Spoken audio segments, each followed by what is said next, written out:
Тимур Цуров на эту встречу специально приехал из Джайраха послушать наставления старших о том, что необходимо знать в первую очередь новобранцу в армии. Он закончил Московский вуз по специальности управления, сейчас работает в администрации Джайрахского района. Но отдать долг родине решил для себя твердо. В будущем видит себя только военным. Я считаю, что армия – это школа жизни. В любом случае, каждый молодой человек должен через это пройти. Как бы это сказать, отдать долг родине, получить свой военный билет, потому что это нужно в жизни очень. Каждый из них уже имеет представление, каким хотят видеть свое будущее. Обращаясь к призывникам, заместитель председателя правительства отметил, что служба в армии несет ряд преимуществ. Есть возможность продолжить военную карьеру. Но самое главное, подчеркивает вице-премьер, это дисциплина. Вести себя так, как и подобает настоящему ингушу. Я бы хотел обратиться к нашим призывникам, чтобы по месту прохождения срочной службы, прежде всего, чтобы у вас было понимание того, что вы представляете не только отдельную свою фамилию, а вы представляете нашу республику, наш народ.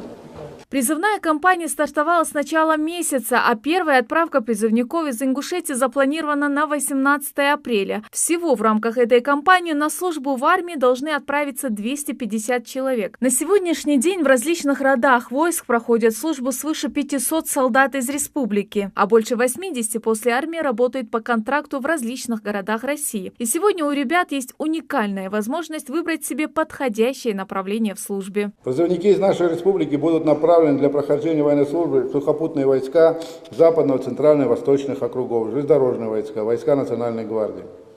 В день отправки на сборном пункте до вас всех будут доведены места дислокации, номер войсковой части и род войск. Если вы не будете нарушать, лучше не идите в армию. Отдайте это место другому человеку, который действительно будет служить и хочет служить и заслужиться. До полковника, до генералов, сверхсрочно служить можно. По контракту служить можно. И можно хорошим человеком вернуться домой. Саид Куштов пока не определился, каким войскам отдает предпочтение, но уверен в одном: будущие защитники Отечества, где бы ни находились, должны достойно нести службу. Каждый день думать об ответственности, которая ложится на их плечи.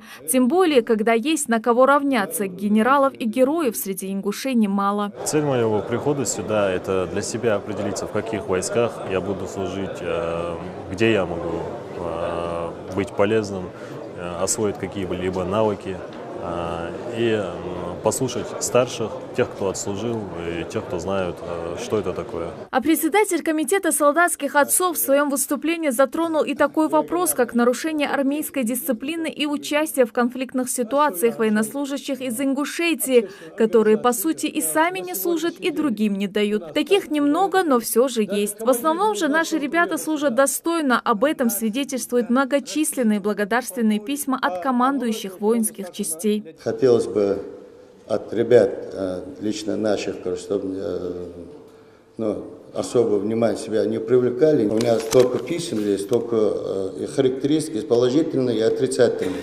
Хотелось бы от вас, чтобы получали положительные. Одна из главных особенностей нынешнего призыва – молодой человек может выбрать тот род войск, в котором он желает продолжить службу. Пока еще неизвестно, куда этих ребят распределят, но где бы ни проходила их служба, ребята должны помнить, что их долг родине – научиться с оружием в руках защищать себя, свою семью и страну. Светлана Томова, Магомед Урусханов. Новости 24.